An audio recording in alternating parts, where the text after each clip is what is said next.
abantu abakwenda garuza busiendaga muntu zanyu obo murukwenda kuhinduramo mu mazina narukushemeza obo buhereza bwaza kutandika erizo so wo inendaga muntu abanira kuri abe bashagizemu bakha izina ritari ryo narihine muka mistake oshire office zanira twatandika erizoba enshomi ko rabe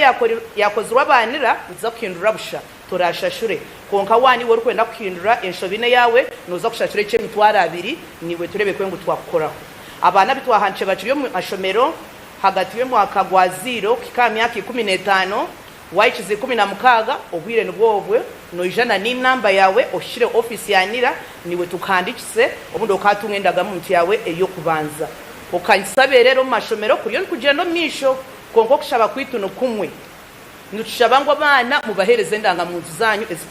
kwasa kubeyemerera nushabango mbagambire ebe kubakwataho kandi obo kushaba kwabo bundo kukarabamu kandi kukajendaje ecamheru tutire wonke mpaka ni mani mukunda munonga za TikTok za X za challenge nitwenda bachiga kazi mutuoreke chumbasa kutuoreka nenche chukoreka ngo ryo muchiga oriyo munyankore ati ndiyo munyankore nyone banyeta nkunda ndiyo munyankore umuzigaba mawe no muchibaga kazi iwe shori yoha nyonyine nini government nemanya iwe shine kumanya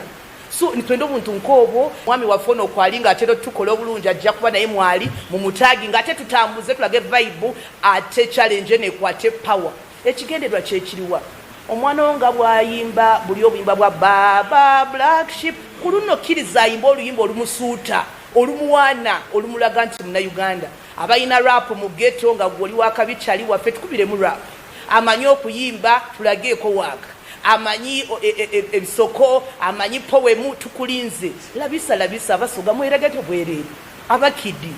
alurfuwa unyuth peverumu abachiga mulinka intwenda kubareba mutworeke chumbasa kora kandi tukunde Uganda kena sherekea Uganda. Let's love our country, just show off, be Ugandan, be unapologetically Ugandan, be named, document it, tokiriza gwanga lyo kubula yubosi yatugambe nini ezimu zabula bano ba ik nze kati nafuna lulyo